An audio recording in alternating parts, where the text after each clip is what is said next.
First நான் ஒரு டேரக்டருக்கு fan ஆகிறேன்னா அது வந்து நோலனுக்கு தான் நான் வந்து ஃபேன் ஆனேன். அவரோட டார்க் நைட் படம் ரிலீஸ் ஆனதுக்கப்புறம் லேட்டராக பார்த்துட்டு தான் அவரோட பெரிய ஃபேன் ஆனேன். அதுக்கப்புறம் இப்போ லேட்டராக வந்து மார்டின் ஸ்கார்சிசி, டாரண்டினோ, கூப்ரிக் அவங்களோட படங்கள்லாம் வந்துட்டு அவங்களும் எனக்கு ரொம்ப பிடிக்க ஆரம்பிச்சிருச்சு. பட் ஸ்டில் நோலனே எனக்கு ரொம்ப பிடிக்கும். நோலன் ஃபில்மோகிராஃபி இன்டர்ஸ்டெல்லாருக்கு முன் இன்டர்ஸ்டெல்லாருக்கு பின்னின்னு பிரிக்கலாம். ஏன்னா இன்டர்ஸ்டெல்லாருக்கு முன்னாடி அவர் எடுத்த எல்லா படமே ரொம்பவே சூப்பராக இருந்துச்சு. பட் இன்டர்ஸ்டெல்லாருக்கு அப்புறம் அவர் எடுக்கிற எல்லா படமே அப்படியே கொஞ்சம் கொஞ்சமாக டவுன்ஃபால் நோக்கி போயிட்டே இருக்குது. இப்போ அவர் எடுத்த ஆடிசி படம் வந்திருக்கு. அந்த படத்துக்கு வந்து ஓவர் ஹை ஃபுல் படம் ஐமேக்ஸ் ஃபிலிம் கேமராவில் ஷூட் பண்ணியிருக்காங்க. ஐமேக்ஸ் ஃபிலிம் கேமராங்கிறது இவ்வளோ பெருசு இருக்கும். நார்மல் கேமரா மாதிரி ஷோல்டரில் வச்சு தூக்கிட்டு போகிற மாதிரி சின்னதாக இருக்காது. அது வந்து செம்ம பெருசாக இருக்கும். இந்த படத்தோட ஃபிலிம் ரோலே வந்துட்டு கிட்டத்தட்ட 17 கிலோமீட்டர்ஸ் கிட்ட இருக்குது. அது மொத்த வெயிட் 250 கிலோ. இப்படிலாம் பயங்கரமான பில்டப்பு, ஓவர் ஹைப் இந்த படத்துக்கு. இப்போ இந்த படம் ரிலீஸ் ஆயிருக்கு. இந்த படம் எப்படி இருக்குது வாங்க இந்த வீடியோவில் பார்க்கலாம். த ஆடிசி கதை என்னன்னா, ஒடிசியஸ் அவர் வந்து இத்தாக்கா நாட்டோட ராஜா. அவரோட ஒய்ஃபு பெனிலோப்பியும் அவரோட பிறந்த குழந்தையான டெலிபெக்கஸையும் அந்த நாட்டிலே விட்டுட்டு அவர் வந்து ட்ராயை நோக்கி வாருக்கு போகிறாரு. இப்போ இந்த வார் வந்து 10 வருஷம் நடக்கும். இதுக்கப்புறம் ஃபேமஸான அந்த ட்ரோஜன் ஹார்ஸ் மரக்குதிரை இருக்கு இல்லையா, அதுக்குள்ளே ஆட்கள்லாம் போய் உள்ள அந்த நாட்டுக்குள்ளே போய் அந்த வாரில் வந்து ஜெயிச்சிருவாங்க. இப்போ வின் பண்ணதுக்கப்புறம் ஒடிசியஸ் அவரோட ஊருக்கு திரும்பி வரணும். இப்போ அந்த ஊருக்கு வர வழியில் அவர் வந்து ஒரு தீவுக்கு போகிறாரு. அங்கே அவருக்கு ஒரு பிரச்சனை வருது. அங்கேருந்து இன்னொரு இடத்துக்கு போகிறாரு. அங்கே இன்னொரு பிரச்சனை. இப்படி அவருக்கு வந்து நிறைய ஸ்ட்ரகிள்ஸ் இருக்குது. அதில் அவர் கூட இருக்கிற சோல்ஜர்ஸ் எல்லாரையும் கொஞ்சம் கொஞ்சமாக இழந்துக்கிட்டே வராரு. இதெல்லாம் நடந்துகிட்டு இருக்கப்பவே இத்திகால ஒடிசியஸ் செத்துட்டாரு அப்படின்னு சொல்லி நிறைய பேர் அவங்க ஒய்ஃப் பெனிலோப்பியை கல்யாணம் பண்ணிக்கணும்னு சொல்லி அரண்மனையிலே தங்கி அவங்கள வந்து டார்ச்சர் பண்ணிக்கிட்டு இருக்காங்க. பட் அவங்க 20 வருஷமா தன்னோட ஹஸ்பண்டான ஒடிசியஸ்காண்டி வெயிட் பண்ணிக்கிட்டு இருக்காங்க. இப்போ ஒடிசியஸ் எப்படி அவர் நாட்டுக்கு திரும்பி வந்தாரு அப்படிங்கிறதான் இந்த படமே. எனக்கு இந்த படத்தில் பாசிட்டிவ்ஸாக பட்டது, நோலன் படத்துலாம் டெக்னிக்கலாக குறை சொல்கிறதுக்கு ஒன்றுமே இருக்காது. டெக்னிக்கலாக அவ்வளோ சவுண்டான ஒரு படம். அடுத்து கேமரா இருக்குது. கேமரா நான் முன்னாடி சொன்ன மாதிரி இவ்வளோ பெருசு இருக்கும். அந்த கேமரா வச்சு பூந்து விளாண்டுருக்காங்க. கேமரா அவருக்கு ஒரு தரமான ஒர்க்கு. அடுத்து ஆக்டிங். இந்த படத்தில் நிறைய மிஸ்காஸ்ட். அதுவும் ஒரு இந்தியன் ஒரு கிரீக் சோல்ஜராக வருவார்.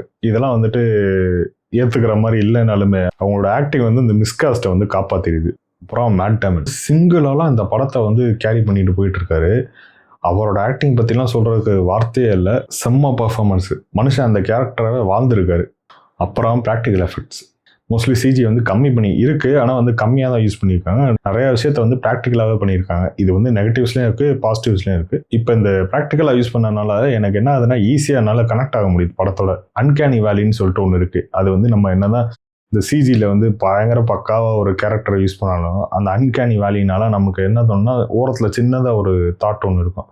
இது வந்து ஒரு சிஜி கேரக்டரு, இது வந்து கிராஃபிக்ஸில் உருவாக்குனது அப்படிங்கிறது வந்து ஈஸியாக நம்ம பிரெயின் வந்து ஐடென்டிஃபை பண்ணிடும். இந்த படத்தில் ப்ராக்டிக்கல் எஃபெக்ட் நிறைய யூஸ் பண்ணாலும் நமக்கு அந்த ஒரு தாட்டுங்கிறது வந்து கம்மியாக தான் வருது. அப்புறம் ஹாரரு.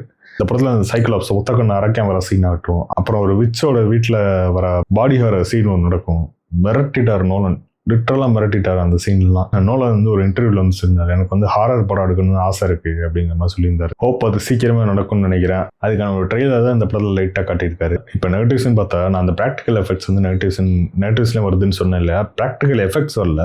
இப்போ அவர் வந்து அந்த ப்ராக்டிக்கலாக எடுக்கணும்னு நினச்ச அந்த ஒரு விஷயம் தான் இந்த இதில் வந்து ஒரு பெரிய நெகட்டிவாக எனக்கு தெரிஞ்சு. ஒரிஜினல் ஆடிசியில் இருக்க அந்த டிவைன் ஸ்கேலு, காட்ஸ், மான்ஸ்டர்ஸ் இது எல்லாத்தையுமே டோன் டவுன் பண்ணிட்டாரு. காட்ஸை வந்து சுத்தமாக காட்டவில்லை. ஒரு கேரக்டர் வந்து காடுங்கிற மாதிரி காட்டுவாங்க, ஆனால் அதுக்கு வந்து வேற ஒரு ஸ்டோரி வச்சு இது வந்து கடவுள் இல்லை, இது வந்து முன்னாடியே அவர் பார்த்த ஒரு பொண்ணு, அந்த பொண்ணு தான் இல்யூஷன் மாதிரி வரா அப்படிங்கிற மாதிரி அந்த மாதிரி கொண்டு போயிட்டாங்க. இந்த மாதிரி நிறைய விஷயங்கள் வந்து கிரவுண்டடாக போனதுனால அந்த எபிக் ஃபேண்டசி அது வந்து டோட்டலாக வந்து மிஸ் ஆயிடுச்சு இந்த படத்தில். கதை படித்தவங்களுக்கு வேற ஒரு மாதிரி பெர்ஸ்பெக்டிவும், கதை படிக்காதவங்களுக்கு வேற ஒரு மாதிரி பெர்ஸ்பெக்டிவ்லையும் போய் சேர்றதுக்கு வாய்ப்பு நிறையா இருக்குது. இது வந்து நான் வந்து நெகட்டிவ்லையும் சொல்ல, பாசிட்டிவ்லையும் சொல்ல, இது வந்து ஜஸ்ட் ஒரு நியூட்ரல் பாயிண்ட்டை சொல்கிறேன். அடுத்து இந்த படம் வந்து ஒரு 500 to 600 பக்க கதை. இதை வந்து ஒரு 3 மணி நேரத்துக்குள்ளே சுருக்கும் போது நிறைய விஷயம் வந்து மிஸ் பண்ணி ஸ்கிப் பண்ணிட்டாரோன்னு எனக்கு தோணுச்சு. அஃப்கோர்ஸ் நான் வந்து புக்கை வந்து ஃபுல்லாக படிச்சதில்லை. இந்த இடத்துல ஏதோ ஒன்று மிஸ் ஆகுது அப்படிங்கிற மாதிரி ஒரு ஃபீல் வந்து எனக்கு வந்து நிறைய சீன் பார்க்கும்போது வந்துகிட்டே இருந்துச்சு. இந்த படம் வந்து ஒரு ஐமேக்ஸ் ஒர்த்தி ஃபிலிம்.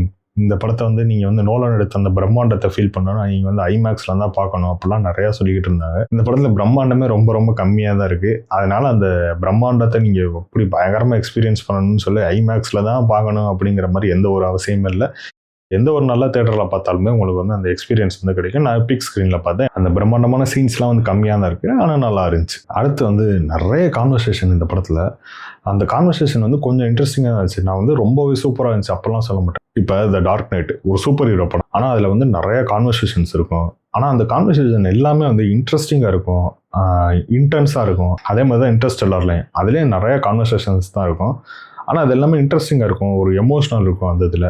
இந்த படத்தில் இருக்குது, பட் ஆனால் அது எல்லாமே ரொம்பவே கம்மியாக இருக்க மாதிரி எனக்கு ஒரு ஃபீல் ஆச்சு. அதே மாதிரி இந்த படம் வந்து ஒரு பேட்டர்னுக்குள்ளே வந்து சிக்கிடுச்சு. அது வந்து ஒரு மாதிரி ரிப்பிட்டேட்டிவாக ஃபீல் ஆச்சு. அடுத்து இதான் நடக்கும், அடுத்து இதான் நடக்கும் அப்படிங்கிறது ஈஸியாக வந்து கெஸ் பண்ண முடிஞ்சுச்சு. ஃபைனலாக சொல்லணும்னா இது வந்து ஒரு ஒன் டைம் வாட்சபிள் மூவி தான். Not the best of Nolan, not the worst of Nolan. என்னை கேட்டால் the Dark Knight, the Prestige, Interstellar, Memento இதெல்லாம் வந்து நோலனோட பெஸ்ட் மூவிஸ்ன்னு சொல்லுவேன். நோலனே நினைச்சாலும் இந்த படங்கள்லாம் திரும்ப பீட் பண்ண முடியாதுன்னு நான் நினைக்கிறேன். நோலன் வந்து ஒரு மார்க்கை வந்து ஆல்ரெடி வந்து மேலே வந்து செட் பண்ணிட்டார். ஸோ இப்போ அவரோட அடுத்த படம் வரப்போ அந்த மார்க்கை தாண்டினா தான் அது வந்து நல்ல படம் அப்படிங்கிற மாதிரி ஆயிடுது.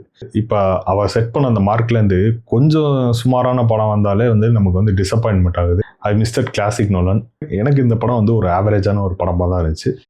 நெக்ஸ்ட் வீடியோவில் பார்க்கலாம். பாய்.